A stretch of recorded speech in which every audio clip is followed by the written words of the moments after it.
This is exactly right.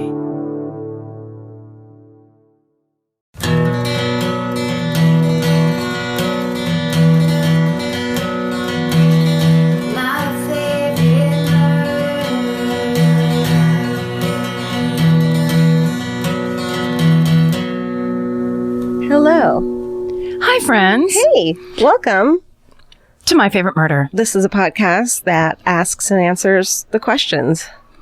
There's like 4 questions. Yeah. You don't need to know what they are right now. Just know that within this next, what will probably be a 1 hour and 3 minutes. Oh, I was going to say 32 minutes. No, it's going to be 4.5 hours. And each hour we'll answer one question. One question. It's going to be a lot like the Sphinx's riddle.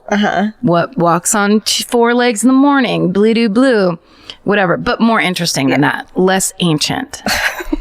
Ancient shit's a fucking snooze fest. It is so dull. Yeah. There's no video games back then. There's no gossip. Everyone just built pyramids. Boring. Pyramids. Boring. Boring. Until we find out they're spaceships that are going to take us off this hell planet. Fucking right. Or brought us here because we all did something bad on a different planet and now we're... This is jail planet? Fuck, are you kidding me? This fucking burning trash heap of a fucking, what did I call it on Instagram earlier? A trash fire atop a Rat King.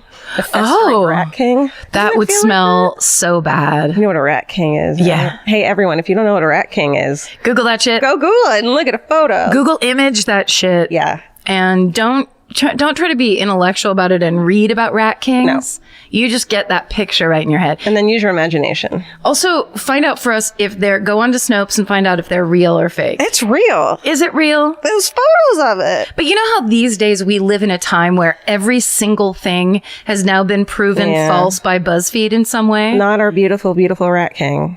That's the only real thing left in this world. The truth... The Rat King will rise up and save us all. That's right. Hurry the fuck up, Rat King. Rat King, my God. Pick one direction to go, please. Everyone together. Together? You're facing the wrong direction. Get it together. Okay. So we have breaking news. We don't often have breaking news on the show, but this is about as breaking as the news can get for us. And it's the insane, incredible, actual survival story of a murderino. That's right. And I mean, it blew me away. I started crying. Of course. So you guys, I'm sure you know at this point, and everybody knows. And you can find it on Twitter. And if you go to Billy Johnson's Twitter or our Twitter, My Fave Murder, the story is on there of this woman who fucking stayed sexy and she fucking... It's in Cincinnati, right? In Cincinnati. She was so aware of her surroundings. It's 11 o'clock in the morning. It's not, and she's walking her dog and she's 9 months pregnant. And she notices some fucking strangely acting dude and keeps a fucking eye on him. And he fucking comes at her and she fights him off and screams and to me, the smartest thing she did was when she knew he was following her, there was no mistake. She headed toward where there were people. Yeah. She headed toward a public pool. And that's when he started chasing her. What I love about it too is that she wasn't even sure he was following her yet, but she was like, I'm not going that way. I'm going towards where there's people because he wasn't even creeping her out yet. Yeah. It was just like head toward people. And when he started following her, chasing her, she said, I don't know you, stay away from us. She also started yelling at him before she was even aware that he was attacking her, which I think is another, the pepper spray first, apologize later. It's like, this person is making you uncomfortable when you're by yourself and you're a woman and you're not liking what's going on. You can start fucking screaming. It's okay. You get to say whatever you want to get that person away from you. And also that establishes it's like that thing, instead of saying help or whatever, people when they say yell fire. Right. I think what she did was so brilliant of going I don't know you, get away from me, so that the people that were nearby could hear that this was not, could it be boyfriend and girlfriend? That thing that keeps people from taking action. Because they're like, I don't want to get involved. Who knows what those two are doing? Yeah. It's like she declared what was going on. Totally. And then tried to fight him. He punched her. And then people were there to pull him off. And she took a fucking beating. Dude. And we've all seen the pictures.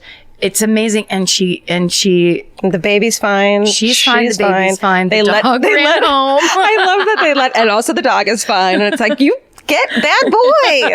Don't go home. I mean, I guess I get it. But the dog. But we're so she said in the, she was interviewed by the news, and she gave this podcast credit for what she had in her mind of fighting him off and whatever. I mean, it was a really lovely thing that she said that, somehow this podcast has something to do with her survival, which even just the mere suggestion of that is amazing to us. And it's like, no, you're the reason. And we're fucking like, it is just this wild. When I was reading it, I was like, this is surreal that this little podcast that we just started for fun has become, and this happens on a fucking daily basis, but being amazed at what it's become and how many people it's inspired to go back to therapy or to go back to school for forensics or to connect with their sisters and stuff like it's just like and meet new friends and do these beautiful connect with people in their community. That's right, and fight fucking assholes off. And it's what you guys are making it with yourselves. It's like fine to give us credit. Of course, we love it and want it, but need it really. It's what you're bringing out of yourselves. It's what you're seeing in yourself and then keeping in your own mind. There are people who hear it and they don't. You know what I mean? It's what you're doing for yourselves, and I think that's the coolest part of it. Is like, that it's bringing something out of you that is about you. Right. And we are so happy to be part of this community, but that's just all we are, is part of it, and to talk at you for 2.5 hours a week. And so since this woman, she didn't want her name mentioned in the press release that we read. Yeah. And so let's please respect her privacy. But as many people know, and she has posted, she has an Etsy store called Spoons and Such, right? It's so cute. Spoons and Such. And I was like, uh-oh. Spoons and Such. But then I looked at it and it's like the most gorgeous homemade jewelry. Not homemade. That sounds like macaroni on a fucking string. Yeah, no. Homemade in that way. It's handcrafted. Yes. Gorgeous fucking pieces of jewelry. It's incredible. Friend of the show, Billy Jensen, the true crime reporter, he sent me the link because he wanted to make sure we knew it existed, and then sent a picture of a bookmark that he bought that said, "I fell asleep here." And it's a spoon that folds over the book page. I love it. It's so cool looking. It's so cool. And the jewelry is gorgeous. I don't buy myself nice things, and I'm going to buy myself a nice thing. And she actually made a note. You'll see the note on there, but on that Etsy shop, she was like, "Please give me a break because I make all this myself." She was like, "Thank you." But I love the idea that you could do some early Christmas shopping and then support fellow Marino and help her pay some of those medical bills. Right. Or you know what? If you want to go wider, go to RAINN and you can donate there, RAINN, and, to survivors of domestic abuse and violence, and kind of makes you feel great. Last week, I donated money to the ACLU in my mom's name. Yes, nice. Because she's Republican. Did I tell you this? And I was in the worst because before that, I was so depressed. Thank you. I was so depressed. And I was like, I just feel hopeless and this is horrible. And then I just kept thinking about my mom and how angry I am at her. Yeah. Because it's a personal thing. Because everything's her fault. She voted and she's the one vote that made him win. Right. So I just donated money and put it as a gift. Yes. And gave her email address. So she's definitely going to get an email that says, "Thank you for this donation, Janet, to the ACLU." But the ACLU she must like that. They're for good. They're for the best, but they don't understand. She doesn't understand. Yeah. You know what, though? Good. It's not for us to make anybody understand. Let's protect ourselves. Let's make ourselves feel better. Yeah. That's brilliant. It felt like step action. It felt like a really positive, vindictive thing that I could do. And I was it definitely made me feel better after. 100%. Yeah. And just with a tiny jab. Yeah. Why not jab around if you feel like it? Yeah, instead of screaming in her face about why she's killing the world. Which people can't hear at this point. Right. But it really is a thing. If you are upset, if you're depressed, if you're freaking out, help someone out. If you're broke and you can't donate money, phone calls, letter writing, just take action, make a little list, do 3 things, make sure they're for other people, and do them anonymously. And you can build a good feeling back. Yeah. And then, everyone loves to quote that Mr. Rogers, look for the helpers quote. Be a helper. Take it a step further. Karen, I love that. Right? Because I think in this like social media Twitter world we live in, we're like, I'm the queen of retweet it. Now you go do it. Yeah. That's how I am. But I think it's even better. It feels even better when you can be the person that's doing it and not just the person going, oh, good, I'm comforted because there's a helper. Yeah. Taking action in even the smallest way makes a huge difference. I love that. And stay fucking sane. Stay sane. Keep your feet on the ground. Yeah. Don't burn out energy with rage or any of those things. Just focus, protect yourself. Yeah. Mental health. We're gonna need our mental health because it's gonna be a long fucking fight, guys. Yeah, that's right. Speaking of justice, did we speak of justice? We did. We shall speak of justice. So all these fucking cold cases now, after the fucking Golden State Killer, now all these genealogy websites, there's 3 in the news recently in like the past month that have been fucking solved because of ancestral DNA. Yes. So it's fucking incredible. Christy Mirak, who was a teacher who got murdered in 1992, the 1986 rape and murder in Tacoma of Michelle Welch, who was 12 years old. And then in British Columbia, Jay Cook and Tanya Van Cullenberg in 1987 were murdered. And those have all been solved by fucking familial DNA. Yeah. So everyone, we all need to go to the site, which is GED Match. That's the site where all of these have been sent to because it's public. Oh, yeah. So you can't do it at 23andMe. Yeah, right. So now I'm like, if everyone listening right now sends their fucking DNA to GED Match, like maybe there's some second or third cousin. You'll never even know about it. They're not going to call you. You've never even met that third cousin. They're probably an asshole. Maybe he's a murderer and you fucking helped just by putting your DNA in there and you'll never even know. Yeah. And the company's called Parabon Nanolabs, which is the company that's been taking that DNA and testing it and like handing it over to the police to do the investigation. It's like, how much money did they give you to say that? 100 nothings. No, that's amazing. It really does feel like the wall is crumbling. It has that early 2000s, DNA like ding, ding, ding feeling. How exciting. I mean, not exciting. How terrified are a bunch of murderers right now? Yeah. Well, it's like, the net is finally closing in on some people. I can't wait till some guy just goes to and is like, I did this thing. You're going to find out. Because I'm freaking out about this DNA. Like, I just did it. That'd be amazing. I'm just really excited. And that guy is the Zodiac Killer. Ladies and gentlemen. Oh my God. He's only 97 years old. Well, there's this other fucking case. The Doodler? No. Oh, yeah, that's right. The Doodler. They're close on that one. The last I read. Okay. Well, no, this is the fucking dude. This is the fucking dude. This is the guy, the older man, killed himself.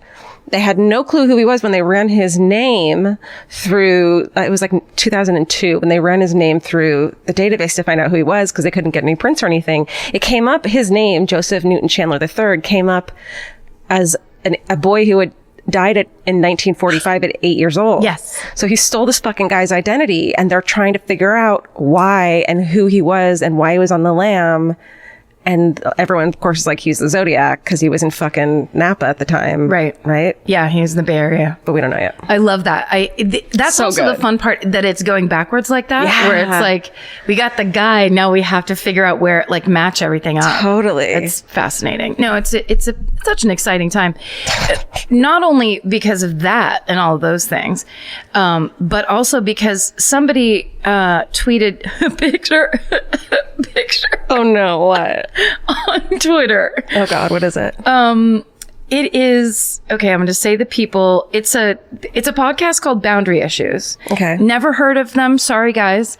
And it doesn't really, it doesn't describe. Did you just accidentally say shart? I did say shart, but that's not what I was trying to say. They're out of Boston. The description on their Twitter handle is like brunch with your gal pals mixed with the worst anime you've ever loved. So whatever that means. Sounds fun. Boundary Cast. Okay. They were apparently looking for a visual representation of my voice. And so they were looking on Google Images and they found a stock photo of me. What? And this is from... Are you a stock photo model? No, for some reason, this is a stock photo. Maybe somebody at this company was like, yeah, we got to get on this. We're going to make $1 million off this picture. No. This is from when I was 25 and I did the Bob Hope Young Comedian special. It was one of my first TV sets ever. Oh my God, she's handing it to me. And wow, you are everything I've ever hoped you would be. Okay, look at those speed eyebrows. Those eyebrows? Yeah, those are, I've been sitting in front of the mirror plucking for fucking days. Those are, they're straight up Myrna Loy style. I have OCD and I can't handle myself eyebrows. But the hair is Midwestern soccer mom. Well, but it's like you're a goth mid. I'm gonna stop you there. Okay. It was 1995. Okay. So the hair rules. I know. For the time. Yeah, I had the hair. And then you put it up in little clips and you twist them and shit. If I can put a headband in short hair, it didn't make sense. People are like, who is she? Pomade? Why are you using pomade? But here's what I love the most about this. A stock photo. Thank you. It's the key to my beauty is in that picture. I have, my lip liner is so far outside my natural lip line. I'm going close up right now. Because I have a cold sore that I'm trying to cover. I see it. Can you see it? So all of my lips, I have like implant lips in a way that I've never had before or since. Well, now we know. Oh, yeah, you don't. Well, now we know you need a fucking filler. You know, guess what though? It's too late. No, dude, we can make you look like this again. But everyone's like, but wait, I don't get it. Like, it's like a weird this. Yeah, because isn't that weird how different that makes my face look? You look like such a little baby. I was a real baby on drugs. So cute. Can I tell you something else that people found? Listen. Is it bad? No. Well, I don't know. You tell me. Oh. Someone in the Facebook group, which I totally secretly stalk, found a clip of you on like Jenny, what was her name? Jenny McCarthy's show. Her and sitcom. A tattoo parlor. That's right. That's probably, oh no, I'd say that's like 2 years after this stock photo. Yeah, you got your hair all twisted up and shit. Yeah. And you're screwing the piercer. Yeah. You say, and I watched it and I didn't tell you. I was like, yeah, there's a handful, because I already found the wings clip. Right. They'd always do something with my hair. The hair people would get their hands in my hair and be like, I can actually do something with this hair. So the wings clip, I have really big country western hair. And everyone's like, look at this wig. And I'm like, that's my hair.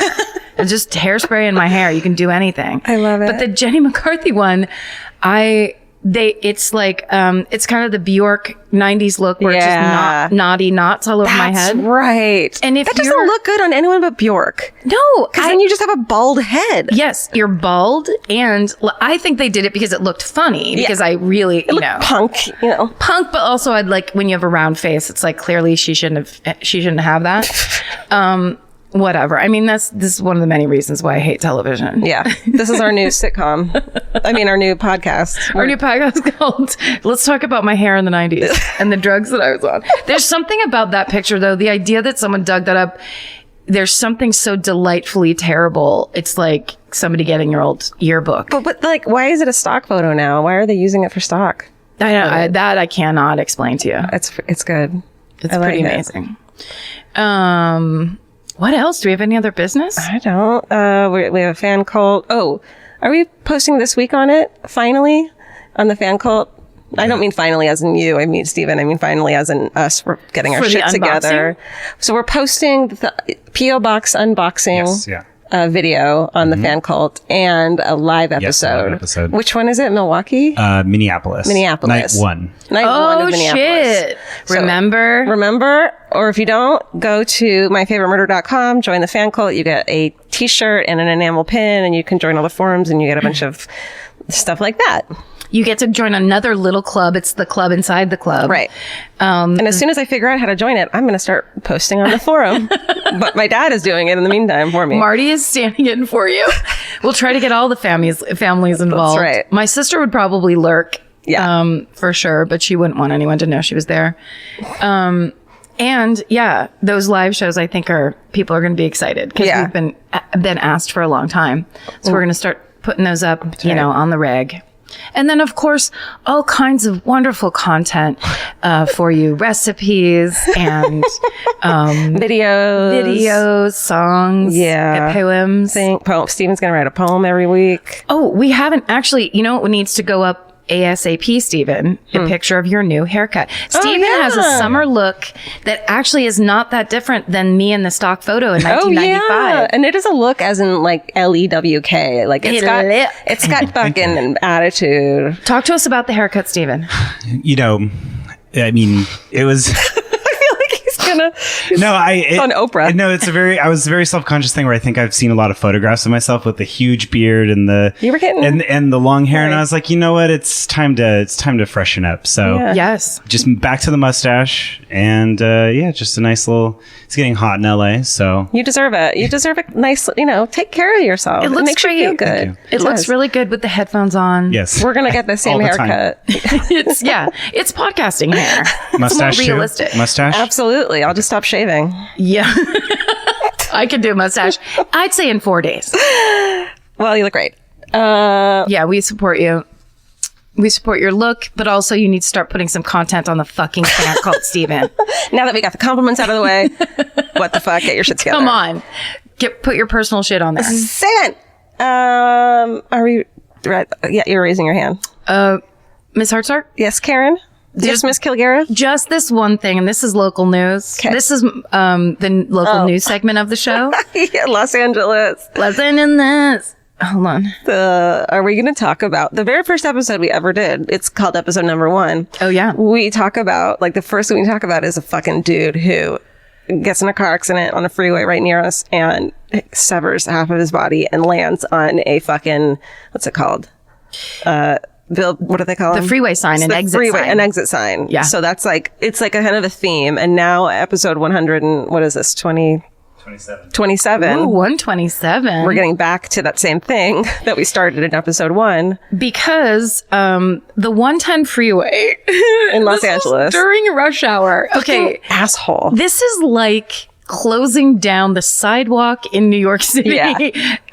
I can't even explain how much this is not okay. It's like shutting down an entire airport. Yeah. Because this city sucks. And this city sucks. It's planned terribly. There's never not traffic. It's crazy. And the 110 is basically how everybody gets downtown. Everybody. So, and to get to work, if you're on the west side, if you're on the east side, if you work nobody cares. It's a main artery. Yeah. This guy this morning during drive time gets up onto one of those freeway signs. Now, I like what and a couple people wrote this too. He's basically saying pollution is killing. Let's stop killing each other and get rid of pollution. Definitely. Great message. 100%. And he was at least entertaining and funny. Yeah, he was doing funny stuff. He was shirtless with some jean shorts. Of course, all the cops and firemen had to go up there and be like, dude, you have to get down. He's a protester. He's not doing it. They put those big, crazy stuntman air pillow things underneath the sign so that when he gets off, he has to just jump off. Yeah. Or if he just jump, then he can't hurt himself. Yeah, like if he's crazy and he's going to, it's going to be a bad suicide situation. But instead, what he does is he kind of scuttles away from the cops that have climbed up onto this fucking sign. Which also, they're fucking risking their own lives. Yeah. And they have so many other real emergencies to be tending to at that fucking moment. Yeah. So fuck this guy. Especially in downtown. Yeah. And it's 8:30 in the fucking morning. All these poor people have to go to fucking work. Oh, I mean. And I think pollution's a terrible thing, it's too. Terrible. But you're not. The story's about you being a dick now, not about pollution. Well, because, it's a good attention getter, but the shockwaves. Also, if you do something like that and you shut down a freeway in LA, I'm surprised people didn't try to kill him. I mean, that's the kind of shit where road rage is a real thing here. Yeah. And people, it wasn't just like, some cars can go by on the side. Stop the freeway. Entirely shut down the 110. Can you imagine? Those poor people that live on those streets, near USC. Hate him. But here's what's genius. He scuttles away from the cops when they're like, you have to get down. And then he goes over to the side and does a fucking backflip off of the street sign as if he's at the public pool. Yep. And he's like, I'm going to prison for a while. Yeah. So I'm going to make this fun. And maybe I'm still on some mushrooms from my mushroom party last night, whatever. But then the very end, and someone wrote this, it made me laugh really hard. Yeah. She wrote, it's so funny at the end because he kind of stays in the middle where he lands and the cops are trying to grab him to get him off. Yeah. And he has his hands in the air, but he's not getting off. Yeah. So they're trying to get on to get him off. And it turns into a little bit of like the physical comedy bit. And it's like, and the girl that wrote it goes, those things are so fucking hard to get off of. It's so what an asshole. It's so true. I hate him. The cops are all, you can tell they're livid and they're fucking just trying to arrest him. Yeah. And he's sweating. Like, bro, don't tase me, dude. Oh my God. You know, that's some fucking poor girl named Stacy's ex-boyfriend and she's like so embarrassed right now. Or has someone like, I've gone on a Tinder date with that guy. Yeah. You know? He left his shirt in my car. That was so weird. The shirtless guy that brought me to the to the restaurant. He just hates shirts and pollution. I love Those are his two least favorite things. Okay. He can't wear a shirt. With America's #1 meal kit, HelloFresh, you'll get easy, seasonal recipes and pre-measured ingredients delivered right to your door. All you have to do is cook and enjoy. HelloFresh makes cooking delicious meals at home a reality. From step-by-step recipes to pre-measured ingredients, you'll have everything you need to get a wow-worthy dinner on the table in about 30 minutes. Say goodbye to endless grocery store trips and takeout. HelloFresh has you covered. There's something for everyone, from family recipes to calorie smart and vegetarian, and fun menu series like Hall of Fame and craft burgers. HelloFresh has more 5-star recipes than any other meal kit, so you'll know you're getting something incredible. HelloFresh is flexible and it fits your lifestyle. Easily change your delivery days, food preferences, and skip a week whenever you need. Break out of your dinner rut and make deliciousness part of every week with HelloFresh. I love that even though HelloFresh is super easy and they make it really basic and like straightforward, you still feel like you're cooking this like incredible home cooked dinner. And that makes me feel good about myself. And that instead of just ordering takeout, I'm actually making something and preparing something at home. And that just, it feels good. So for $80 off your first month of HelloFresh, go to HelloFresh.com/murder80 and enter murder80. It's like receiving 8 meals for free only at HelloFresh.com/murder80, promo code murder80. Go buy. Who goes first this week? That was breaking. Steve? New hair Steve? What was last week? Oh, I think I went first. Did you? Wait. Consulting the notes. Who went first?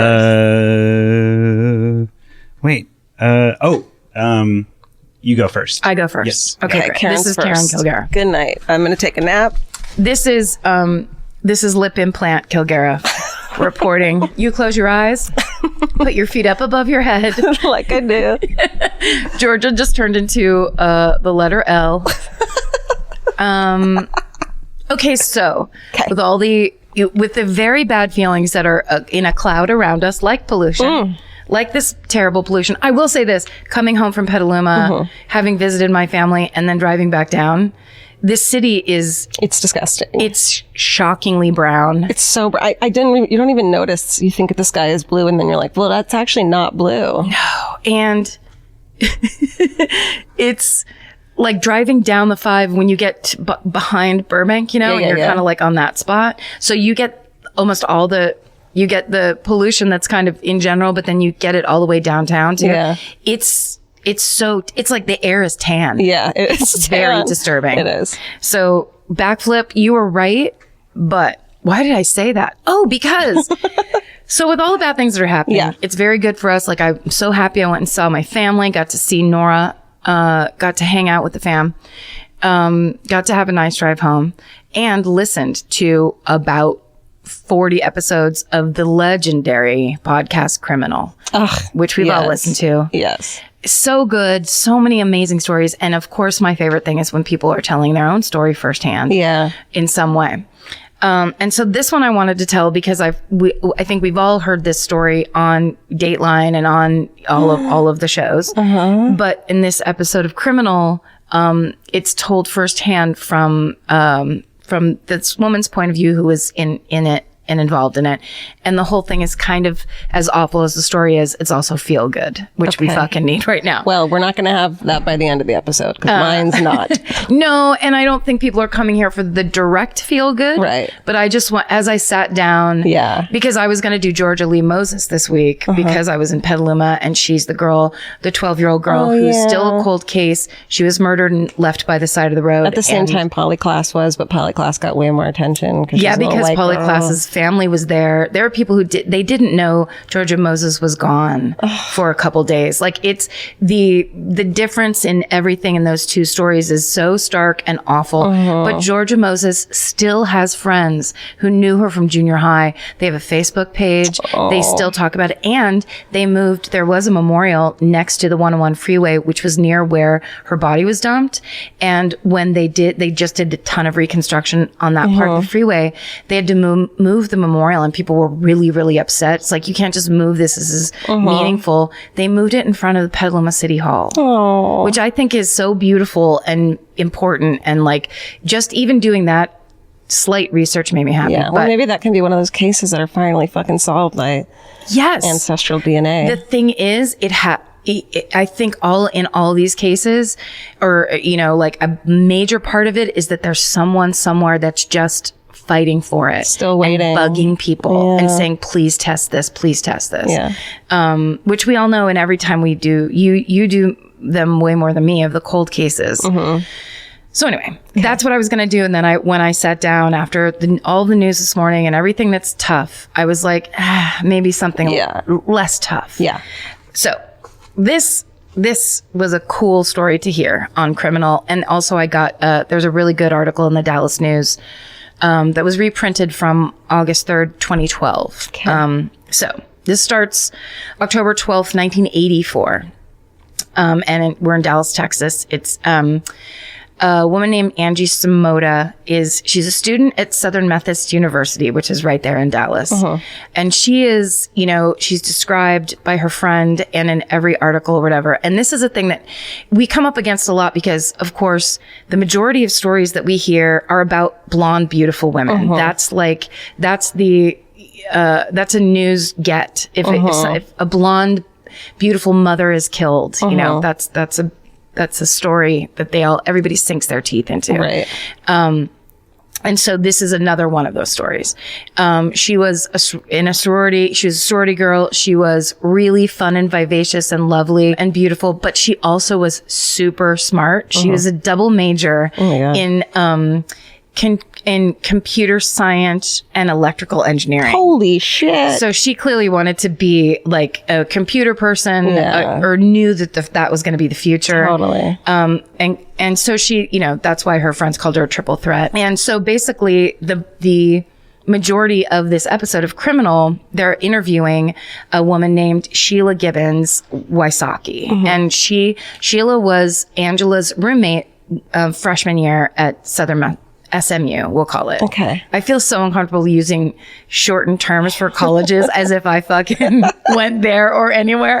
But SMU. You know, good old SMU. And then you like, go see snakes. Herky. Go herky snakes. Sea snakes. You call them the sea snakes. Is that what maybe that's what they are. That is what they are. The sea snakes. The Southern Methodist sea snakes. All that like alliteration, it really trips people up and then they lose the game. And then they have to sea snakes. Sea snakes. Okay, so Sheila and Angela are paired. They're roommates freshman year of college. Okay. And as you know, vivacious and outgoing as Angela is, she's a psych major. She's a little bit more introverted, a little more cautious, really not the same type. She doesn't drink. And when they first lived together, Angela had a boyfriend that she hated, that Sheila hated. Okay. And was like, ugh.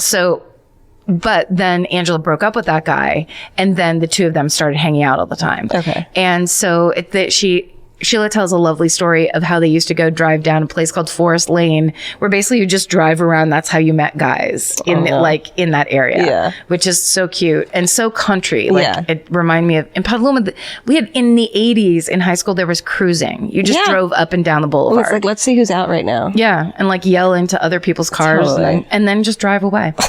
That's how I always did it. So you'll think of me later. Bye. So anyway, that's what they did. And that, you know, Sheila has all these fond memories of how fun they were. And that when they would, like when their groups of friends would party, Sheila was just the designated driver. So she still hung out and had fun, but just was kind of more on the more conservative side. Yeah. Then when it's, when the next year, Angie decides she wants to be in a sorority. She doesn't want to live in a sorority house because she started dating a new guy. His name's Ben. He's older. She wants to be able to like kind of live a more independent life. So she moves into a condo off campus. Okay. But she and Sheila still stay in touch and are still friends. So in the weekend of October 12th, 1984, it's the big game between again, even saying their full names. The Sea Snakes versus the... It's the Sea... No, this is now... well, you know the mascot for the University of Texas, of course, the famous... Cowboy Boot. The Fighting Cowboy Boot going up against the University of Oklahoma. And they're fighting Tumbleweed. The cowboy boot just kicking the tumbleweed's ass. Yeah. The tumbleweed coming in and putting little spikes down the boot. Yeah, or just like making everyone kind of depressed just by blowing by and being like, oh, that kind of sucks. Quitting the game, just quitting the football game because they're bummed out. Keeps going. Good job, tumbleweed. Did you see really quickly? There's like this town that got overran by tumbleweeds. Yes. Was it like Vegas or Nevada somewhere? Yes, it was somewhere Arizona, like somewhere where that has tumbleweeds. Okay, everyone. It's like the creepiest fucking thing. Look it up. There's video. And it's like 2-story houses and the tumbleweeds reach the second fucking story. And it kind of just makes you think of like, it looks like spiders. Like, it's crazy. Anyways. It's such a good video. It's just like someone driving in a car and then these humongous, not like one tumbleweed that crosses the road in a Western, huge tumbleweeds that are just piling up that they're like, can someone come and get these out of our yard? It's good stuff. Surreal. Okay. Sorry. So, of course, the boots are kicking the tumbleweeds' asses. No, I don't know. This was like a famous game. It was called the Red River Showdown. And it was also the same weekend as it was the opening weekend of the Texas State Fair. Okay. So there's a shit ton of people out and about. And so Angie wants to go out and she gets her friend, Anita Kadala, and she goes bar hopping. And they call a guy that Angie had met previously, also at a bar, and his name is Russell Buchanan. Now, Russell Buchanan's older than them. They're sophomores. He's graduated. He's 23. He's getting ready to go to graduate school. He's an architect. He's got his degree in architecture, and that's what he's going to become. So he's not, I think she... not a frat boy, kind of. No, exactly. He's kind of like a cool older guy that they met, and it's like, come drink with us. Yeah. And then Angie's boyfriend, Ben, he didn't go out that night because he had to get up. He was a construction company manager. So he had to get up really early in the morning. So he's like, no, you go have your fun. So, they went bar hopping that night, and everywhere they went, people said she knows everybody everywhere. She became the social chair of the sorority she joined. Wow. So she was just kind of like one of those people. Yeah. And so around 1 a.m., they go home. So Angie drops off, first she drops off, Russell at his house, which is a 5-minute walk from her apartment. Then she drops off her friend Anita. Then she drives over to her boyfriend Ben's house. That's about a half an hour away, just to say goodnight. And basically it sounded like she said, like, you're a nerd for not coming out with us. Whatever, cuteness. Then she drives home. Okay. At about 1:45 in the morning, Ben gets a call and Angie's saying, talk to me. I'm freaked out right now. There's a guy in my house. And he's just waking up. He doesn't get what's going on. And she's trying to talk to him in code at first. And he doesn't understand what she's saying. And then finally she says, I'm freaking out because there's a stranger in my house. And she basically says some guy knocked on the door and asked if he could use the bathroom and use the phone. And so I'm really scared. And she let him in and she's like, let's just pretend we're on the phone while he's here until he leaves. Stay on the phone with me. Exactly. Oh no. Yeah, exactly. So as he's starting to catch on and going, wait, what? Right as he's asking her, like, how did you meet this guy or whatever, the phone goes dead. So he calls her back. There's no answer. He starts freaking out, drives over to the apartment. And because of his job, even though it's 1984 and this is pre-911, pre-DNA, pre-cell phones, he has got a cell phone in his truck because he's this construction site manager. So in the episode of Criminal, they say the cell phone took up like almost the entire like front dash of this truck, but he did have a phone in his car. So he just kept on calling her on his drive over. And of course, no one answered. So he gets there. The door's locked. No one's opening the door. He's knocking. No one's responding. So he goes back, calls the police. He has to call information to call the police. And the police show up. And there's in the Dallas News article I read, there's a police officer who says she was on the case and she was 20 years old. She was like a rookie herself. And they had this crazy weekend because there's so many more people in town than normally are. And then they get this call and she says the second they pulled into the apartment complex, she had a bad feeling and it just kept getting worse. And she was like, it was the worst feeling. So they get the manager's key. They open Angela's apartment door and her partner, as she's walking around the front, she's seeing Angela's shoes in the kitchen and looking around there and she hears her partner in the back bedroom saying, she's back here. And Angela's murdered body is laying nude on her bed. She's been stabbed 18 times. Oh my God. This is really graphic. She was stabbed so violently that her heart was outside of her chest. Oh my God. Just horrible. And that woman who is the officer says, she says she's never forgotten it. No. And you wouldn't. And it's just worst case scenario. So the police collect the blood and semen samples from this crime scene. They scrape her fingernails and they keep all that evidence. But it's again 1984. Right. And immediately, of course, there are three very obvious suspects that the police identify: Ben McCall, Angie's current boyfriend, Russell Buchanan, the guy that was out with them at the bar that night, and then that ex-boyfriend of Angie that Sheila did not like, who actually threatened Angie with a knife when they broke up. Oh my God. So, Sheila's instincts were right. But they find that the blood on the scene was the blood type non-secretor, right? Which was the way they typed it back then. And Angie's boyfriend Ben and the bad ex were both immediately cleared because they were secretors, but Russell Buchanan is a non-secretor. Shut up. So the cops are immediately like, "This is our guy." A secretor is defined as a person who secretes their blood type antigens into body fluids, and secretions like the saliva in your mouth and mucus in your digestive tract and respiratory cavities. Basically, what this means is that a secretor puts their blood type into these body fluids. Okay. So a non-secretor is someone who doesn't have their blood type in their body fluid. So you can't type it through fluid. Right. Or they couldn't at the time. Yeah. Cool. I think that they still can't because they don't secrete it. But we haven't evolved. All right. Okay, so it's all about Russell Buchanan now. Okay. And his story is a little weird. Okay. Because when the cops show up at his apartment Monday morning to say that Angela Samata is dead and has been murdered, Russell Buchanan acts like he has no idea and hasn't. And the cops are like, "So you haven't watched the news and you haven't read the newspaper?" And he's like, "No, actually, the morning after I got dropped off, I woke up really early. I went to my friend's wedding. I left from my friend's wedding for a trip to visit my family in Houston that I've had planned for a while. And I just got back. When I got back Sunday night, I immediately started working because I had a bunch of work to do. I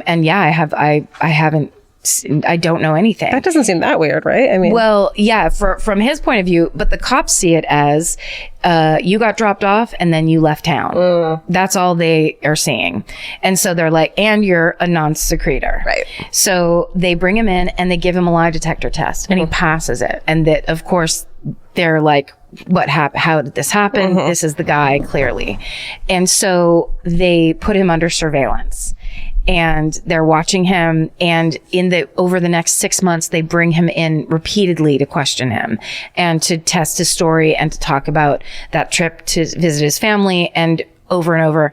And as that happens, and he doesn't call a lawyer because he's trying to be, he's trying to work with the police and he's trying to help the case. But finally, his family says, "You have to call." They're just going to pin this on you, so you have to get a lawyer. Yeah. he does finally decides to do that when the police say, actually, we don't think your lie detector test, we don't think you passed it. We looked at it again and it's inconclusive. And that's when he knew, like, this is going to get bad for me. So he lawyers up, and the lawyer basically calls the lead detective and says, release my client or charge him. Yeah. And so they have to release him. Then the cops find out that Russell's about to leave the country because he's going to graduate school for architecture in London. So now they're like, we've got to get this guy. Yeah. What the fuck? So they start talking to Angela's friends, and and they meet Sheila. And Sheila tells them, Sheila knows all about Angie's other friends and about her life. And they start talking to Sheila more and more, and finally convince her to go out to dinner with Russell and ask him about all the details of that to see if his story is the same. She wears a wire. Sting operation. Yes. That sounds fucking awesome. They put a wire on her, and she, in the criminal episode, goes, the one thing I did wrong was that I rode in his car to the restaurant. Where I was like, holy shit. So she goes, I realized as I was doing that was a bad idea. But she basically had dinner with the person she thought murdered her. She thought he did it. Yes, she did. And she was basically asking all the questions they told her to ask. And his story was consistent. It was the same thing. I don't think it's him. He said all the same stuff. And so they basically, when it came time for him to go to London to go to graduate school, he left. Okay. And the case goes cold. Okay. I really don't, I'm like, keep waiting to remember this story, and I don't know it. And I'm excited. And I also don't think he did it. Okay. But that's my guess right now. Okay. I like a mid-story guess. Okay. Just to be like, cause in these things, anything can happen. That's right. So, sorry, I have to catch up to myself. The fuck does that say? Anything can happen. There's a moth flying around, and I apologize. Oh, that's right. Oh, also, I forgot to mention, the police told Sheila before she wore the wire and had dinner with Russell that he had failed his lie detector test, and that he had fled the city after the murder. They basically told her the story and really hit the narrative of like, this is our guy. Yeah. And we need to get this guy before he leaves for London. Yeah, yeah. So when they can't get any evidence and there's nothing to prove, and he is able to leave for London and go to graduate school, they all kind of just go, that was the guy. And nothing else is ever investigated. And Sheila can't go back to college. Yeah. She can't deal with it. And she drops out of college. 2 years later, she meets the man who will be her future husband. And they end up moving to Tennessee together, to Nashville, I believe, or Tennessee, I should say. Mm-hmm. How would I fucking know where they moved? They moved to Tennessee, and they have 2 sons. Okay. And I think her new husband did it. What about the sons? So she's living there, and she's got her life there, but it's always bothered her that her friends never gotten justice. She's the one who solves it. I know this. I don't know what happens. I just remember reading about her, but I don't know what happens. This is the feel good part. I love her. Okay. So, it really bothers her that Russell Buchanan is in London. Now I think at some point he comes back. He becomes a very successful architect. And she's really pissed about it. Yeah. And she's like, my friend who could have been a genius computer, whatever she wanted, is dead. No one's paying for it. And this guy's living his life, and he's the guy. Yeah. So she then, at one point, she joins a Bible study group. And the way she tells the story is that one night in bed, she was trying to get her reading done for this group. Mm-hmm. And out of the corner of her eye. How boring. Can you imagine? Just trying to read the Bible in bed. Oh, hello. That was all my entire childhood. Oh. Theology. We got taught that shit in high school. That sounds so boring. I don't know any of the presidents, but we could talk about fucking Samuel 5:35 all day. I don't know if that's an actual chapter or is that a beer? I think it's a kind of beer. Yes, Samuel the Great is and lo the dark brew. Washed among your hair and conditioned it, and ate fishes and loaves, and it conditioned the world, and lo, amen, my only begotten son. So she's sitting there trying to get her reading done. Okay. And she says she doesn't know if she fell asleep or if it was a vision or what, but she knows for a fact that suddenly Angela was standing next to her bed. And that's when she knew it's time to stop thinking about this and do something. Yes. And she, right that moment, picks up the phone and calls the Dallas police. Wow. And says, my friend Angela was murdered in 1984. Nothing's ever come of it. What is somebody going to do something? And she, from there, begins to call the police. In a 1-year period, she called the Dallas police 750 times. Holy shit. She just kept calling, and she knew, she said, it wasn't like she was demanding or angry. Yeah. She basically was begging and just saying, please open the case. Please look at the evidence. Can someone please do something? When you hear those stories about the longtime ones, you just hear that, like, yeah, they don't call and yell. They, like, the dad will just call and be like, just reminding you I'm still here. Yeah. Hey, hi, how are you? Send Christmas cards. Right. Just want to let you know, like, just not letting it get out of your mind. Right, because, and as everyone knows, the police have current cases to solve on top of these cold cases. And this was back, so now it's the 90s, the 2000s. Sorry, it's the 2000s. And they still didn't have a cold case unit. No, that's like a pretty new thing for a lot of places, I think. Yeah. Right? So she's basically calling to say, hey, this old thing that, like, you don't even have time for, can you please make time for it? Yeah. So every time she would talk to a different detective, every time she'd get bounced around, she was known as the PETA, the pain in the ass. That the pain in the ass is trying to get her friend's brutal murder solved. Yeah. Sorry. Yeah. No, but I mean, you're right. Okay. At one point, one of the policemen that she ends up talking to on the phone tells her, some cases just aren't meant to be solved. And she thinks, she thinks to herself, this one is going to be. And that's when she, because of the murder and the way it affected her life, where she lived with her family was in a gated community because she felt so unsafe all the time. And she would, when she was calling these cops in Dallas and talking, she would talk to the guy that was the head of the security of where they lived, their neighborhood where they lived. And at one point, and she was complaining she couldn't get any movement, that she would ask them, or tell them about stuff, and they didn't seem to care. And the man who was the head of the security at this gated community said to her, I can sponsor you and you can become a private investigator and you can start looking into this yourself. Because back then you needed a sponsor and then you had to take a test. And so she was like, that's what I'm going to do. I love him. Love her. And he, how cool of him to realize this is a woman on a mission that needs help. Totally. And he's like, I'll sponsor you. Do this thing. So she said, she talks about it on Criminal that she studied like it was a Harvard entrance exam. Oh my God. She had her sons quoting like civil law to her. They still remember it to this day as adults.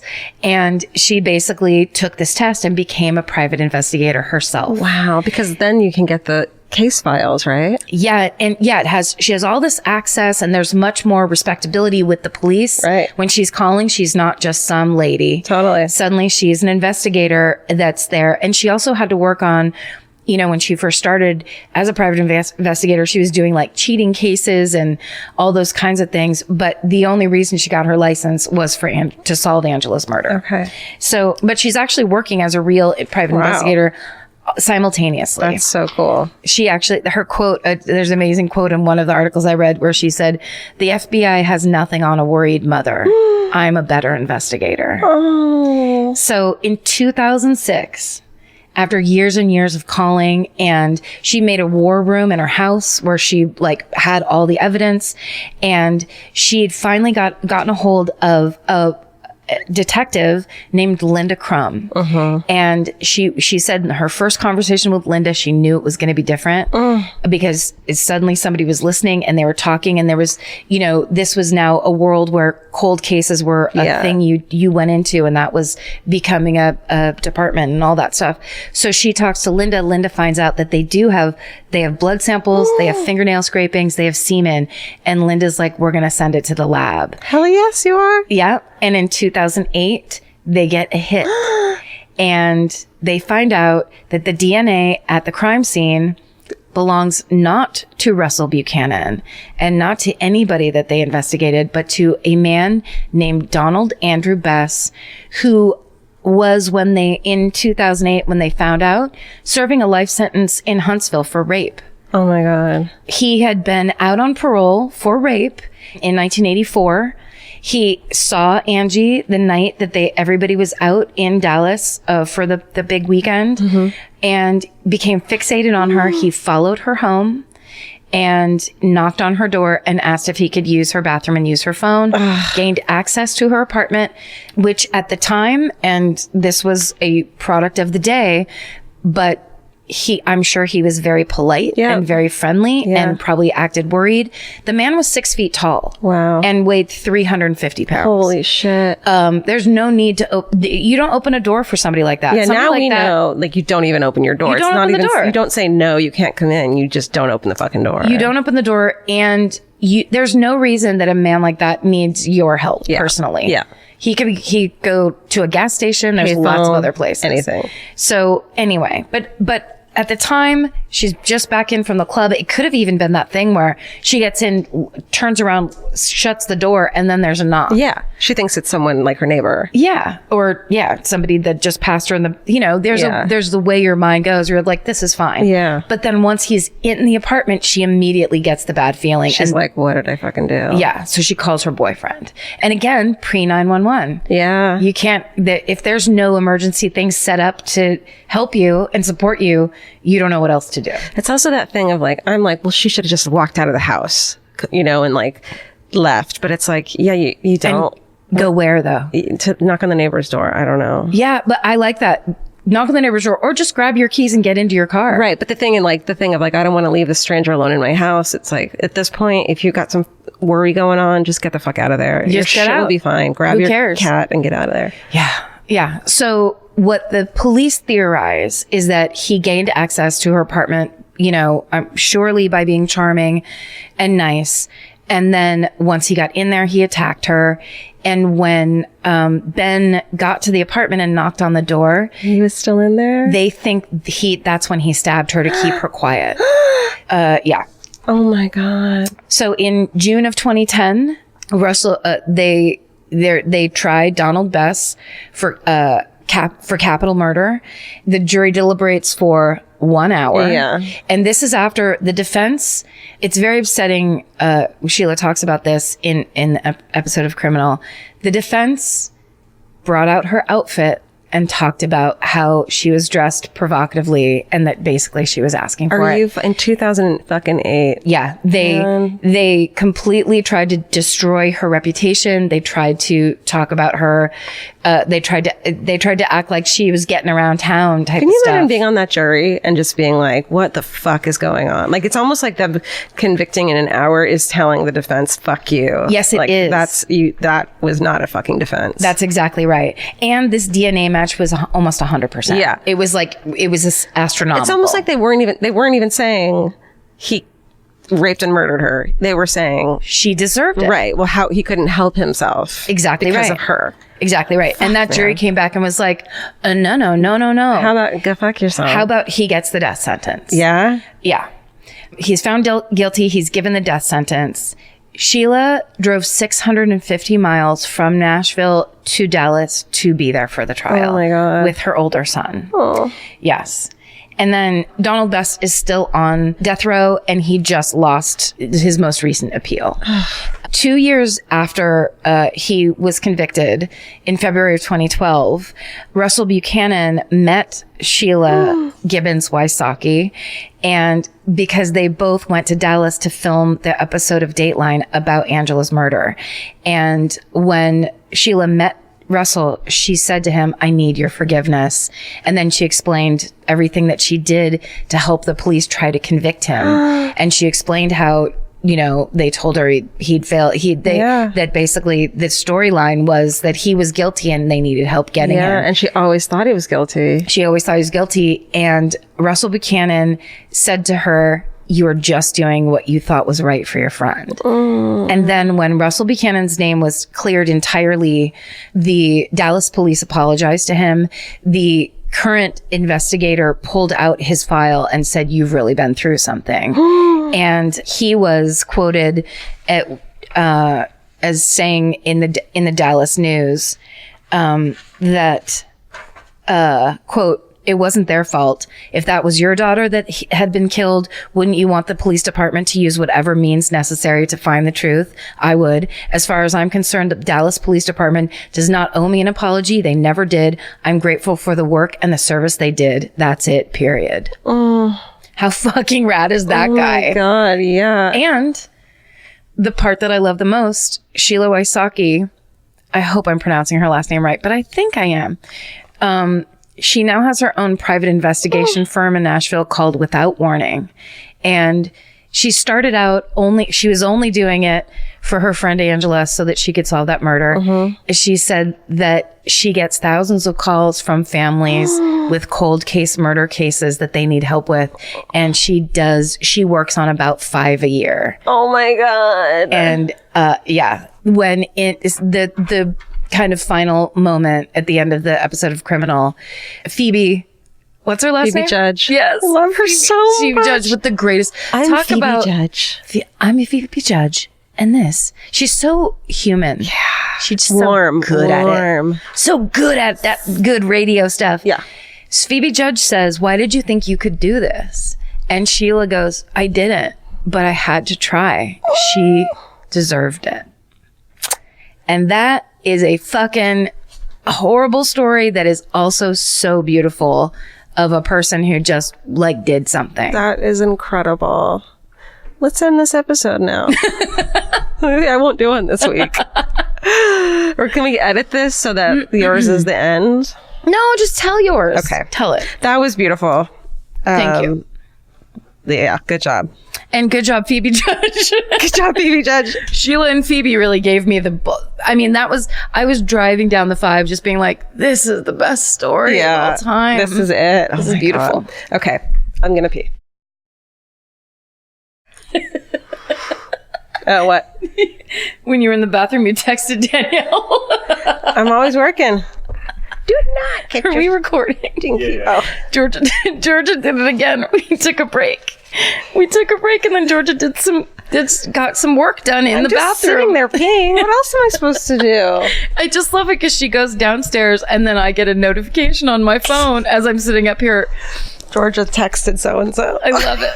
You can't. Also, I think it's making me laugh because we cannot get away from each other. We can't get away from each other. I can't turn it off. It's just a constant thought of everything. It's constant. Busy. Yeah. Good stuff. Okay. Fun stuff. All right. I am doing the Lake Bodom murders. Lake what? Bodom. Oh. Do you know them? I don't. Not by title. All right. Here we go. Lake Bodom is in Finland. Okay, you there? It's so the capital of Helsinki. Just outside of that is a town called Espoo, and then right outside on the outskirts of that is this like beautiful lake called Lake Bodom. People go camping and fishing and hiking, and it's just like a beautiful, safe area. Okay. So the Lake Bodom murders is the most famous unsolved homicide in Finnish criminal history. Wow. Unsolved, as I like to do. Yeah, as you like to do. Okay, so Saturday, June 4th, 1960. Here we are. And an oldie. Mm-hmm. Okay. There's two teenage couples that decide to go camping. One is 15-year-old Melly Bjorklund. And so she's 15. Her 18-year-old boyfriend is named Nils Wilhelm Gustafsson. They've been dating for about a month.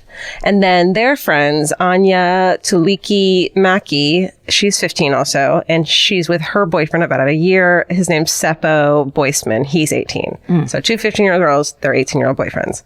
They set up camp, they hang out, they fish, they drink some booze, did fucking like teenage camping shit. Totally.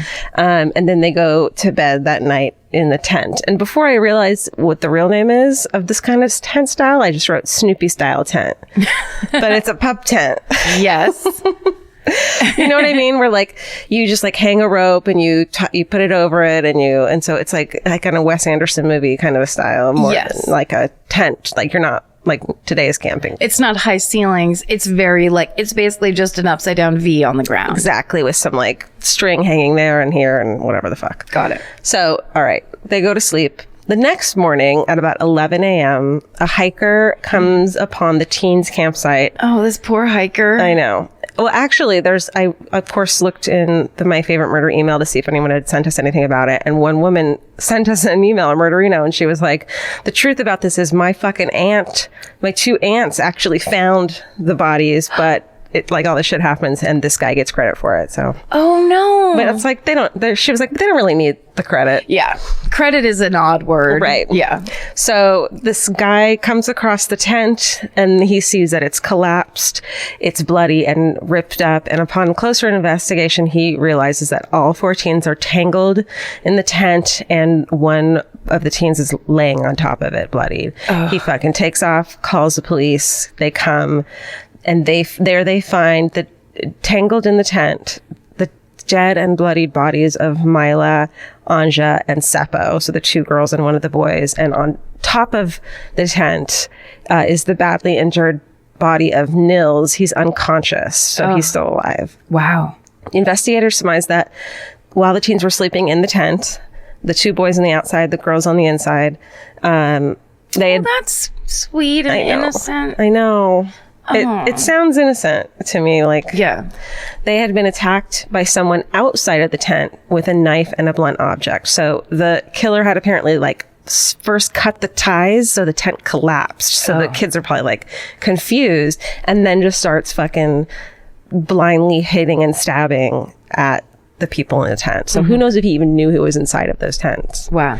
So, then through the fabric, Nils, who's the only survivor, somehow managed to kind of start to come out of it. But he survives, but he sustained a concussion, fractures to the jaw and facial bones, and bruises to the face. But he lived. But he was unconscious that whole time.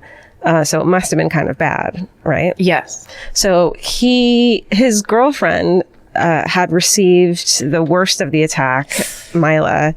She was found undressed from the waist down, but they don't know if she had gone to bed that way or if that had happened later. They could never figure that out. Right. And she had been stabbed multiple times after her death. So it's kind of overkill for her, although the other 2 who were dead had only received, what they needed to be killed, which who the fuck knows for sure.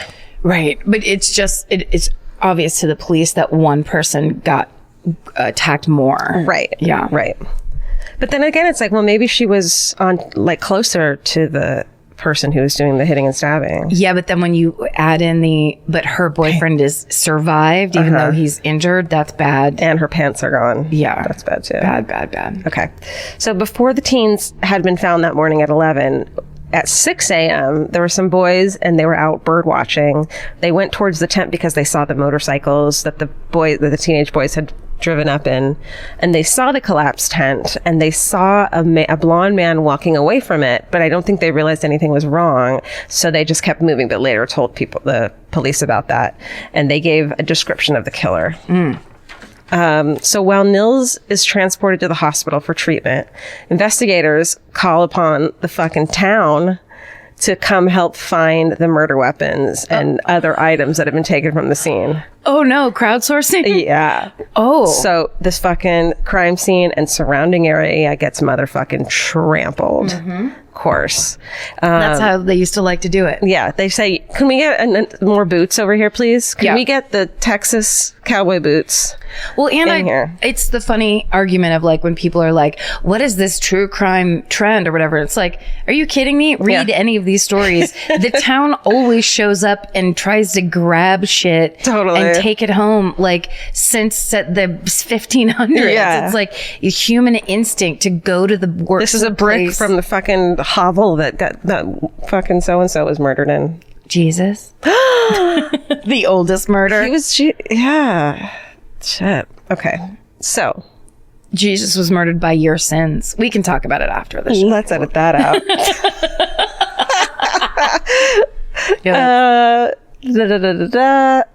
Okay, wait, hold on. So hundreds of people scouring the area, but they can't find the murder weapon, and murder weapons are never found, and they just fucking contaminate the whole crime scene. The killer had taken several items from the campsite which detectives like couldn't really put together and figure out like why. So they took the keys to the victims' motorcycles, but they left the motorcycles behind. And then there were tracks of blood that showed that the killer was wearing Nils' shoes. The kid who survived was wearing his shoes when he committed and left the murder scene. But the shoes were discovered partially hidden a little over 500 yards from the murder site, along with some of the other stolen clothes. But some stuff was completely gone, like Seppo's leather jacket. So to me, it almost sounds like the killer grabbed a fucking bunch of shit and like wandered off, tried some stuff on later, left some stuff behind. Yeah. You know, kept what he wanted.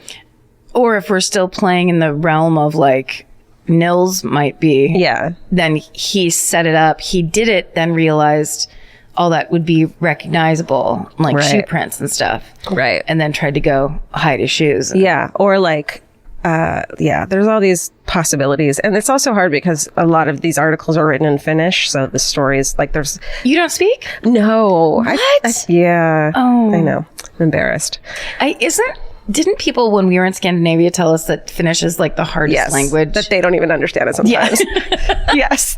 So cool. I know. So based on the description of the boys who were bird watching, as well as, so Nils then gets he can't remember anything, so he gets put under hypnosis. Wow. And he tells the detectives all this information, and a creepy sketch is drawn of the potential killer.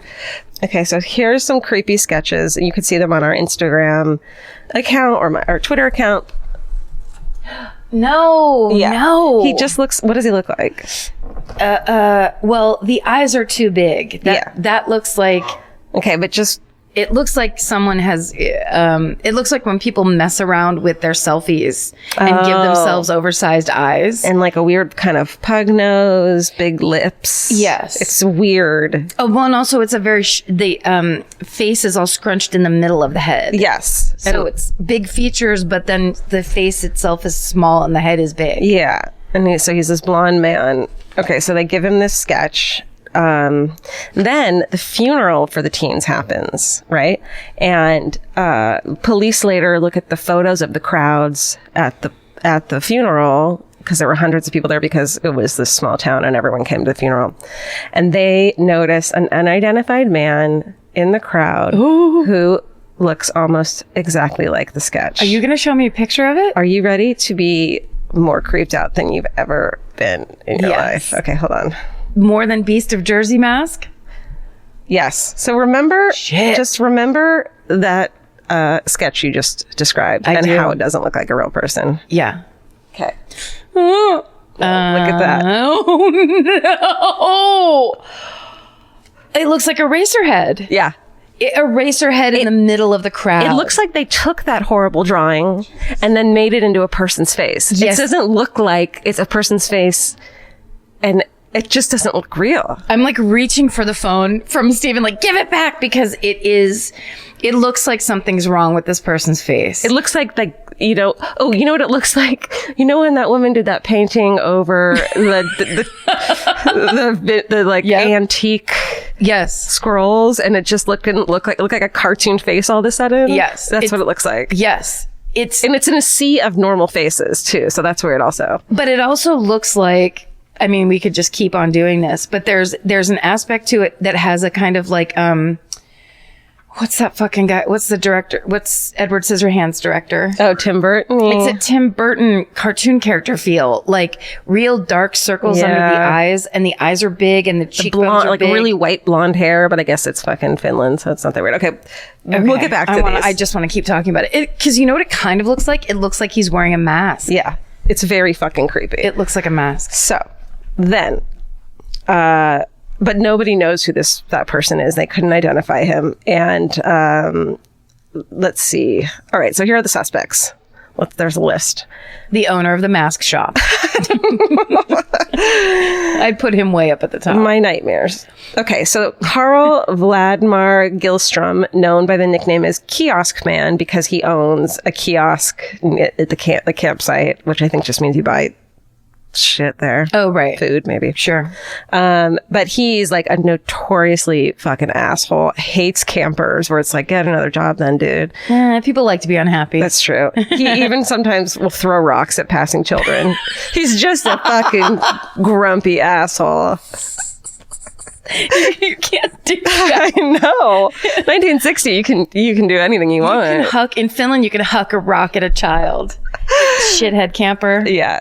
Relatives tell authorities that Carl, a few days after the murder, filled in the well on his property. Uh-oh. And so police are like, maybe the murder weapons are there and like the shit that he stole.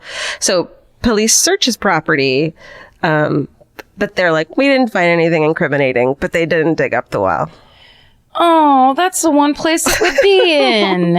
I think that they must have been like, well, let's go see what we can find. And then based on that, we don't think we need to dig up the well, because also his wife gave him an alibi and said, I was with him all night. We were down in that well. She gave the alibi to the well, not to him. I was with that well all night. She's like, don't you look at that well. Don't you talk to that well. But here's the thing. There's no reason to fill in a well. Nope. To fill in a well, that's like saying, we'll never need water again. Yeah. People you put it like a cistern lid on the top of a well so people don't fall in. Sure. But you don't fucking fill it in like, sorry, we're not interested in water from the ground anymore. That's a good point. And like, yeah.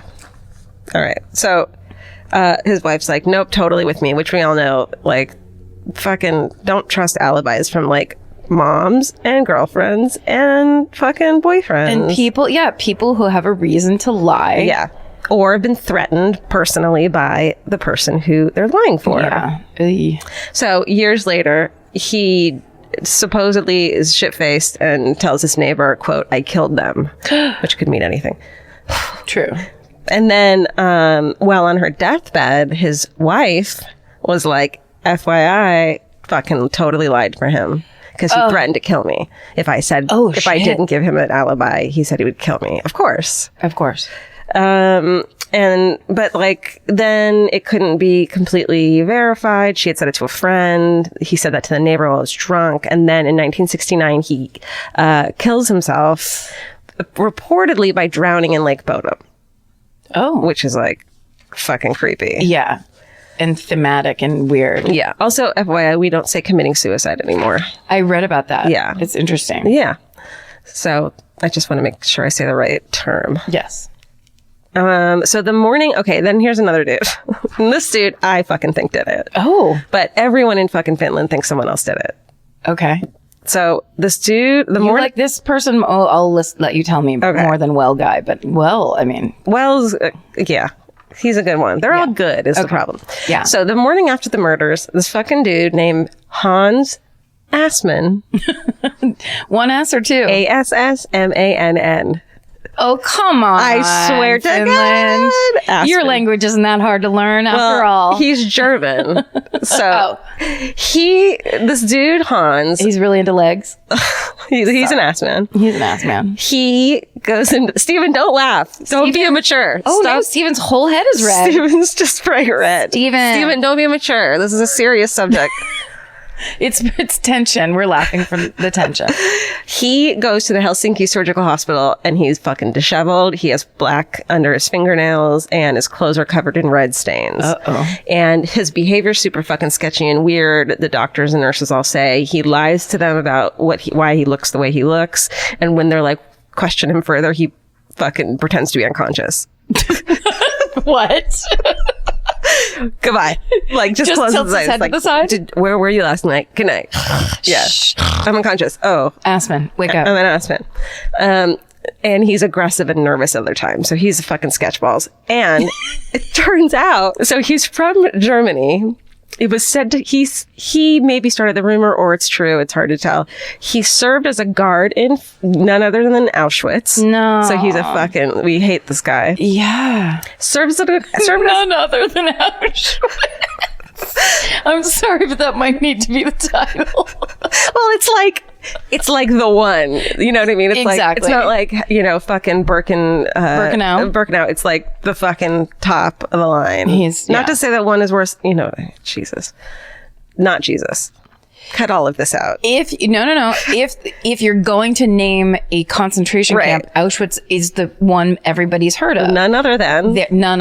And all the other ones, there were so fucking many. Yeah. So he is a guard at Auschwitz, but supposedly he became romantic. He fell in love with a Jewish girl, which is like, honey, that's not how it works.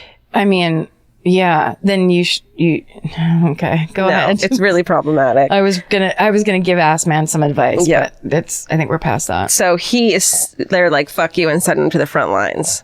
Oh. Where he gets captured by Soviets and recruited to be a KGB spy. Whoa. So this guy's like just topping the fucking top of the line piece of shit. And just having tons of bad experiences also. Yeah. I think it like went from, well, he was okay probably as a Nazi. They were the ones in power. And then it's like suddenly he's in a bad place. Yeah.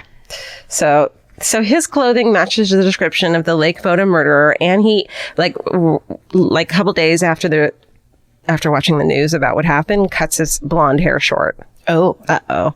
He lived just a short distance from the lake, and at the time, but he claimed to have a solid alibi also. So the police only had a brief meeting with Assman and found little, since they didn't want to cross-examine the doctors. So like they kind of didn't look into him, and a lot of people think it's because of the KGB connection that they didn't go after him. Too scary. Yeah. That makes sense. So they didn't cross-examine the doctors. They didn't take his stained clothing in for examination to even see if it was fucking paint or whatever. Maybe. It was just red stained clothing, and that's all they knew. Yep. And in spite of the fact that the doctors in attendance were certain that it was blood.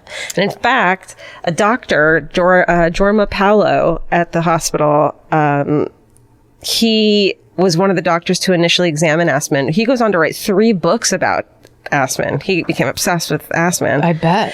And a former detective. Can I say one joke? Yeah. Can we just square out a little time so that I can say he also went on to write the famous song "Baby Got Back"? That was not worth it. Steven, make me funny. Are you proud of yourself? No, Karen? It feels so bad. It feels terrible. So former detective Maddie. Wait, Steven liked it. Steven did. Okay, former detective Maddie Polaro even went so far as to connect him with 5 other unsolved murders. Fucks. Including Kailiki Sari's murder in Isojoki. Got that wrong. And the Tulahiti double murders in Hainavesi. God, I don't know. A couple other murders. We're going to find out from our friends over in Scandinavia. They're going to say this is how you say it, and it's going to be illegible. It's going to be unreadable, so it's not going to help. No, that's not true, because they A, speak great English, and then B, they can do a phonetic spelling. You're right. Where they're like, it's duh, duh, duh. We've gotten a couple good ones of those. That's true, you're right. I'm sorry. Appalachia, baby. That's right. So, in one of those murders took place 10 months prior to the Lake Boda murders. Fuck. So he thinks this guy's like a fucking serial killer. Also, if he was a Nazi guard, he has experienced and participated in things that are so beyond monstrous and animalistic that there's a chance that either it's a kind of a PTSD, like this is a thing I need to keep doing. Yeah. I mean, like he had a taste for it and he was one of those people. Like it makes so much sense. Yeah. You don't just like participate in the complete destruction and annihilation of these people and then walk away and be have like power over all of them too. So you can do whatever the fuck you want. Yes. And then get over it. Yeah. And then just go like, oh, I'm going to live by a lake now and everything's cool. Yeah. And he also had, and now let me show you his photo. Uh-oh. Remember that, keep in mind those 2 other ones I just showed you. I'll never fucking forget them. Well, get ready for fucking Exhibit C.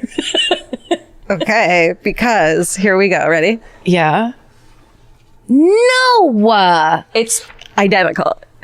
It looks like him. Yes, it certainly does. Right? It's almost like the human version of that face, and that the guy at the funeral was like a crazy Halloween version of that face. Totally. Show Steven. Or don't. It's him. I mean, it looks like him. I think he did it. Those eyes. Wow. Those eyes. That's such a disturbing face. Yeah. He almost looks like Udo Kier, that actor, the character actor that always plays like he has light blue eyes and silver hair, and he always kind of just plays the creepy foreign guy that's judging something. Like a talent contest? It could be. Okay. So, okay, there's another guy who confesses. Like, people just keep confessing. Whatever. I don't think this guy has anything to do with it. Cut to late March 2004. Oh. 44 years after the murder, the case is reopened and the bloodstains are analyzed again, which leads Finnish police to declare that the case has been solved based on new evidence, and including this sudden testimony out of nowhere of a woman claiming to have been camping nearby that day. Whoa. But it's like new. She's like, oh, yeah, I forgot to tell you guys. I was there that day. Come on. Where was she? Yeah. Why didn't she speak up? That's when they arrest none other than Nils Gustafsson for the murder of his friends and girlfriend. No. Yes. He had gone on to live a relatively normal life. He raised a family, retired from a long career as a school bus driver, and he's fucking arrested. No. According to the official statement, they think Nils erupted in jealous anger over his feelings over his girlfriend at the time, Bjorklund. They believe that he had gotten into a scuffle with his friend, the other dude, and that's how he sustained his injuries. So it wasn't even like he did them to himself. To make it look like he was also attacked. Right. Like, they got into a fight, then he did that. So, yeah, their proof was that Milo was the main target. So that was his girlfriend. Yeah. And they say that Nils's injuries were superficial and self-inflicted also. Oh. So, like, a little of both, I guess. Yeah. Which, okay, so I have a hard time with, because then, like, why would he lay there till 11 o'clock? And that, if it happened at 6 a.m., and why would he lay there pretending to be unconscious until 11? Wouldn't he get up and go find someone and be like, oh, we were attacked? And I mean, that would make more sense, but maybe who knows? He's crazy enough to do it in the first place, but yeah, maybe he just like laid there and was just like, okay, this is going to be the best, most realistic way for me to get away with this. Yeah, but what if it happened when the people saw a man walking away at 6 a.m.? That's fucking 5 hours. But maybe he was like, maybe he wasn't laying there the entire time. Maybe he was like, he went and hit his shoes and he did this and he fucked around or whatever. And then maybe heard a car, heard someone, and then ran over and acted like he'd been laying there. Okay. So the trial starts in August of 2005. The new witness, who had only come forward a year prior for a documentary interview, which is like, oh, honey. Where were you? You were nowhere. She claims that the two teen boys had entered her tent and that Nils had been behaving aggressively with her that night. Huh. Which I don't believe. The defense argued that the murders were a work of one or more outsiders and that Nils would have been incapable of killing 3 people given the extent of his injuries. Because, like, you've got a fucking fractured jaw. You're not like, oof. You know what I mean? Yes. Unless you're in a full rage. Yeah. And you're in shock and you can't feel your injuries. Yeah. Which a lot of people have talked about having happen. Well, guess what? Oh. Nils gets fucking convicted. Oh. But after serving 1 year, it was granted in October 2005. The district court found Nils Gustafsson not guilty of all charges against him. They were like, no, that shouldn't have happened. Wow. Yeah. And he's too circumstantial? I think, yeah. Okay. So on his acquittal, the state of Finland pays him 44,000 euro for mental suffering caused by the long time in jail that he spent. But people still think he's guilty there, of course. And so here's what I think fucking happened. Remember in Oregon, at our live show, I did the case. Yes, of those people camping and the man that looked like a cowboy. Yeah. And the girl wrote the book. Okay, so it's the story of Terry Jenz, Jenz. The book's called Strange Piece of Paradise. It's fucking great. But so she was camping with a girlfriend of hers, and this fucking, what she thinks happened, she has to solve the case on her own, is fucking some dude in a crazy, just got dumped by his girlfriend somewhere else, had seen earlier and knew that there were 2 girls camping alone and just went and took it out on them. Yeah. And fucking attacked them in this kind of the same manner, like while they were in the tent.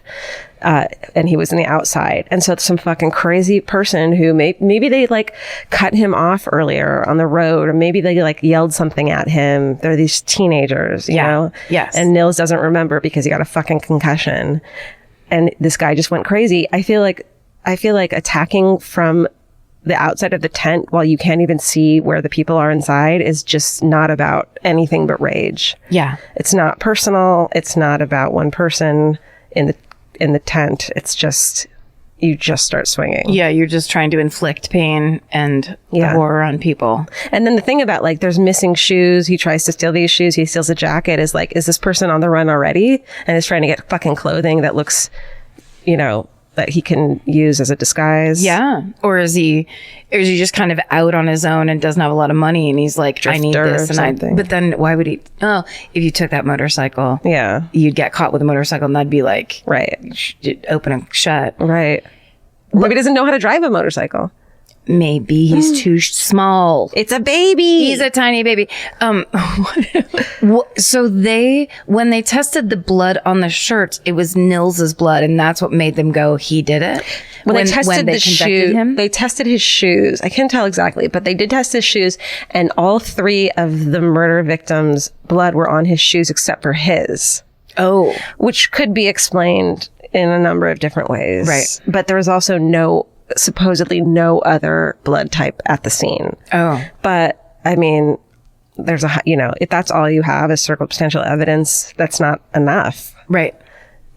Well, yeah, especially in this situation where there seem to be a million possibilities. Right. And you have fucking evidence that I think it was, maybe even another person saw a blonde person leaving the fucking scene. Yeah. So they put another person there. Yeah. And the face of the guy at the funeral, I mean, dude, if I was a cop, I'd just be like, we just need to figure out a way to get this guy up the street. I don't even know who he is. It looks like the Thing has a cousin who's a surfer. And he's an ass man. And he is an ass man from Finland. Yeah. From Germany. From Germany, living in Finland, visiting Finland. From Russia. Spent some time in Russia after college. Via Russia and the vis-a-vis KGB. Putin. Karen solved it. It's Putin. Jesus. And that's the Lake Bodom murders. So they'll probably never be solved. To this day. God. Yeah. And can you believe they took him after all that time? After going through that, and they took him to fucking court and convicted him. And then recanted. Yeah. I want to know more about the woman who got interviewed for the documentary and what her deal is. I'm sure she's super normal. I bet she's regular. She just thinks things through. Yeah. God, that's fascinating. Yeah. Also, it does, as awful as that story is, that you did the Portland Terry murder. Jens, yeah. Yeah. That story is incredible. It's incredible. It's like this woman is a fucking fighter and she goes to try to solve her own case, 20 fucking years after it happened. Yeah. It's a really great book. I listened to it on tape or audio. Her name's Terry Jens. Jentz. And it's Strange Piece of Paradise. I highly recommend the audiobook. Yeah. Yeah. That was a great story when you told it. Wow. Thanks. Amazing. Yeah. Thank you. Crazy, right? Yeah. Cool. Wow. Guys, we did it. We did it. We got through this. It's only been 45 minutes. Yeah. It's a record for us. It really is. We learned. We loved. We levitated. We've been levitating this whole time. We have been levitating, and you can too if you just join the fan cult. Magical powers! Yay! Do you have a fucking hooray for this week? I do. Let us hear it. So it turns out, and murderinos do more good shit in the world of that. Murderinos doing good stuff. They keep doing it. They just keep doing it. So this woman named Charlotte emailed us to let us know that so there was a fundraiser started for RAICES, RAICES. And so RAICES, RAICES, I hope I'm fucking saying that right, is the largest immigration legal services provider in Texas. Mm-hmm. And so this woman named Charlotte and this guy named Dave started a fundraiser on Facebook called Reunite an Immigrant Parent with Their Child. Yes. And it's raising money to do just that, which is fucking incredible. And I mean, these stories were why I donated money in my mother's name, is because it was just making me heartbroken, and it still is. They were going to try to raise 10 million, but they've raised 20 million. Well, their first, are you talking about RAICES or are you talking about the Murderinos? This is a fundraiser. It's not Murderino specific, but it turns out that Charlotte emailed us to let us know that they're Murderinos. Oh, right. But I'm saying you don't mean races, you mean these individuals. Yes. Okay. Because races, when they put their thing up, their goal as that nonprofit, the day that story broke, when they put it up, they were like, we hope to raise $5,000. And they raised like several million. Yeah. Like they're getting so many donations that they had to like set up a whole other system of like how they're going to like actually put this money out. And it's such an amazing, beautiful response to such a disgusting, fucking frightening thing that's happening, where they're actually, interesting that we're talking about concentration camps. Yeah. That's what these fucking are. Yeah. That's what the government is setting up. 100%. Yeah.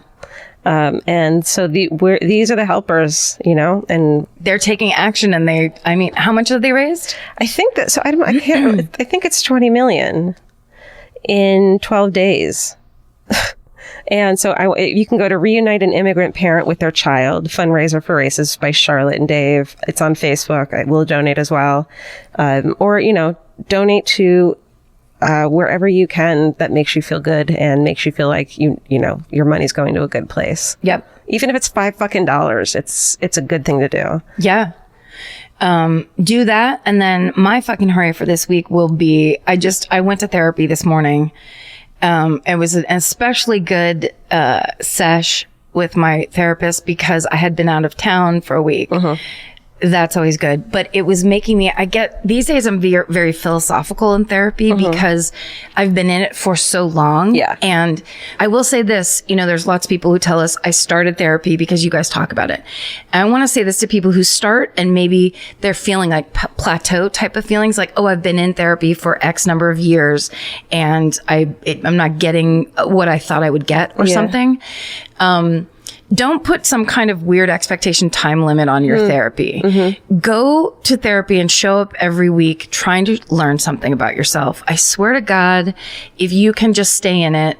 Like when I first went to therapy, I said to my therapist, I just need to know how to not say things that I don't want to say out loud at work so that people don't hate me and I don't hate everybody. Yeah. It was real basic and I thought she was just going to give me some tips and tricks and I'd be out of there. That you don't do. Yes, exactly. Yeah. Just give me, what do normal people do and teach me that and then I'm going to be out of here. Do I put a jelly button in a jar every time I fucking rubber jelly band button on the wrist? Did I say jelly button? You said a jelly button, and I don't see a can of wine anywhere near drinking you today. Oh, this is all me. I could never blame it on fucking booze. Jelly button. Jelly button. Yeah, no, I guess my point is like she was saying something about, that we're trying to, take off the armor of ego. That's what we were talking about today. And how hard it is because it's about vulnerability. But it's taken me 13 years to be in a discussion where we're talking about taking off the armor of ego. Because for a long time, I wanted to talk about how I don't have any problems, but what's everybody else going to do? And how are we going to trick everybody else into doing what I want? Yeah. And I just will say, and there were times where like when I left my ex and moved to New York, I stopped calling my therapist and she would call me like every 2 to 3 weeks and be like, can we talk about why you don't want to talk to me? And I was just like, I can't talk to anybody. Yeah. You're allowed to do that and still go back to therapy. Totally. The same therapist too. Yeah. They're not mad at you. If you want to switch, if you want to say they're mad at you, whatever. Yeah. But like I went back and she was like, I want to talk about why you didn't trust me to even, and I said, can we just not talk about that now? Yeah. And then we sidelined it for 3 years and then we went back to it later. But I'm so thankful that I have this person that keeps me honest, that through like kind of dark times is the one that goes, yeah, but can I remind you? Yeah. And that basically is like, that's all well and good. You know, your complaints and your whatever you want to do that you're trying to get away with. But how about we talk about disarming the ego? Right. The real reason that we all have problems is because we're so scared to be vulnerable. We're so scared to be ourselves and we're so scared to be in the moment. Or we become these people because of trauma, past trauma, or the way we were raised and all this crazy shit. Which is valid. Yeah. And our reactions about our trauma from the past are valid. It's the way our brains get trained to work because of what happened to us. But it doesn't mean that we have to live in it. It doesn't mean that we have to like continue to do it. Totally. We can retrain ourselves and we can just try something new. Yeah. And I don't know. It just seemed for so long. I just didn't have any hope for myself for so long because it was like, nah, I'm just this way and I'm kind of like this. And let's just stuck have it in it. be Like, that it's way. never going to change. It's too much work to change. Yeah. I don't want to unpack this fucking painful shit. Right. And that's all fine, but that's the fear telling you, don't leave the house. It's not worth trying. Yeah. You know, whatever. So I don't know. I love it. It's not easy, but it's so good for you. Yeah. Let's say again, it's Psychology Today on their website. It has a really great therapist and psychologist and psychiatrist directory. Yep. You just put your zip code in. A lot of them have photos. So you kind of like, that woman has a kind face. It sure reminds me of my elementary school too. Like, that's kind of how I found mine. Same here. Yeah. Exactly so the same. I found a couple therapists on Psychology Today website. So, and you get to shop until you find the one that you want to tell the worst possible thing you could tell to. That's right. Shop around, make it work for you, but keep on putting in the work. Yeah. Good job. We're proud of you. And we're very proud of you. Very happy to be in this fucking community. This podcast has changed our lives in so many ways, but more than anything, it just makes us feel armed with so many incredible people and so many badasses and so many, I don't know. No, you're right. It's like a circuit. It's whatever we're doing for you, you're also doing for us. It's pretty amazing. Yeah. And we feel lucky, and reach out to people if you're feeling stressed out. And if you need help lately, it makes sense that you need help lately. We all do. Yeah. Awesome. Thanks, guys. Thanks for listening. Stay sexy. And don't get murdered. Goodbye. Elvis, you want a cookie? Good boy. Yeah. Good boy.